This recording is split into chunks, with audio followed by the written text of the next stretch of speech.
In a previous video, I discussed the use of the cause and effect diagram overall. In this short segment, we'll discuss the macro and micro use of the fishbone. This is Nathan Crutchfield, and I will be using excerpts from Job Hazard Analysis, a text by James Roughton and Nathan Crutchfield, published by Butterworth Heinemann.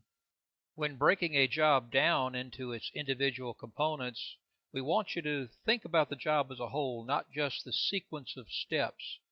We discussed the job of changing a tire in a previous video. With this task or job in mind, picture a job as a funnel from which you must filter out the hazards and associated risk.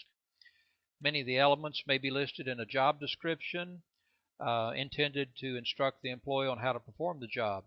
At the top of this funnel, you have a large amount of information. As the job is analyzed, the job description is filtered into manageable subsets of steps. These steps are then analyzed for finer elements with specific tasks identified as necessary to complete each step. A second way of looking at the funnel is that the job as a whole has a number of inputs required. In this case, we're talking about changing a flat tire on a car. There are a number of steps to accomplish that, the first of which is to pull the car off the road.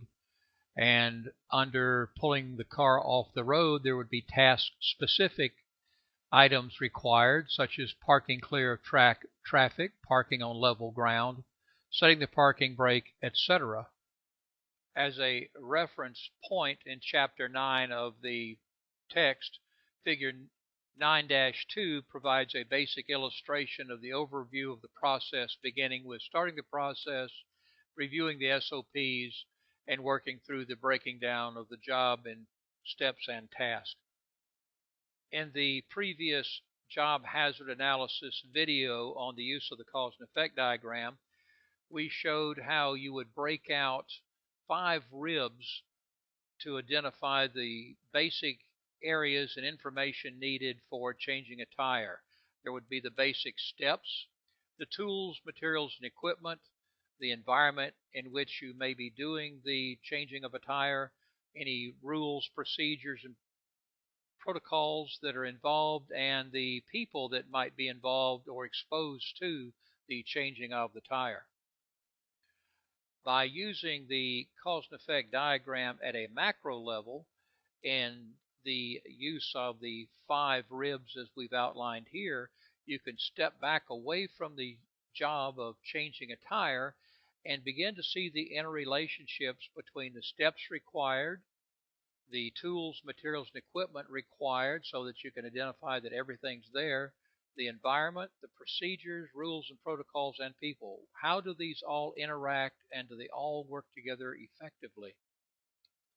By drilling down to a micro level with regards to the steps required to do the changing of a tire, you can identify the subtask and issues that might be developing at that level, and what are the needs at each individual step, and what are the procedures or protocols required. In this case, we've outlined pull off the road, check for traffic, open the trunk, prepare for removing the tire, remove the tire, and replace the tire. Depending on the vehicle, obviously more might be needed. But for example, under the check for traffic, there's the exiting the car, and there would be issues from a risk and hazard standpoint there, whether or not the wheels should be blocked or are in need of being blocked properly, and then the setting of either flares or reflectors, preferably reflectors, and with regards to identifying and clearly showing that your vehicle is off to the side of the road. How are we going to open the trunk and loosen the spare tire? Moving all the way around to the replacement of the tire and following all the procedures as outlined within the original policies and procedures and guidelines. In other words, we can look at the macro level and identify the relationships and do the policies, procedures, rules, and protocols, clearly determine what is needed at each step and subtask required. Are the people available that can successfully and effectively without risk and hazard to themselves change the tire, and what kind of environments might you expect, and are you prepared through all your safety equipment, tools, materials, etc., to do the task in a safe manner.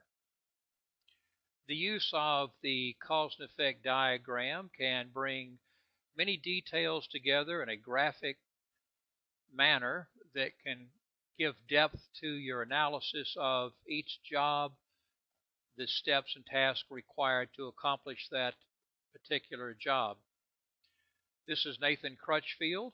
For additional information on safety process improvement, please go to www.emeetingplace.com. Also check out our series on effective safety program development found on iTunes under eMeetingPlace.